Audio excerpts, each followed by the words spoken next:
এই যে culvert, culvert থেকে হ্যাঁ এই যে ব্রিজ, ঠিক আছে। এই কালভার্ট থেকে মালটা বেরিয়ে, ব্রিজ থেকে মালটা বাড়িয়ে যে কালভার্টের পশ্চিম দিকে ঢুকবে, বুঝছেন। এই যে এই যে রাস্তা, ব্রিজ, এই যে ব্রিজ, এটা হলো গিয়া ব্রিজ, ঠিক আছে। এটা ব্রিজ, এই যে এইদিকে এই শুধু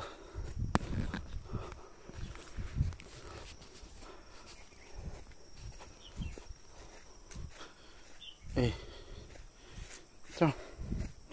এই যে কালপাড় থেকে, এই কালপাড় থেকে রাস্তা আইছে, এটা হচ্ছে কালপাড় থেকে রাস্তা, তারকাটা থেকে রাস্তা আইছে। ওই যে কালপাড়ের পশ্চিম পার, ওটা ব্রিজ থেকে রাস্তা আইছে, আইসে এই গেল, এই যে ঢুকছে রাস্তা বট গাছের উপরে, ভিতরে যে এই রাস্তা, বুঝছো। এই যে এই রাস্তায় ঢুকছে, এই যে ওইদিকে গেছে।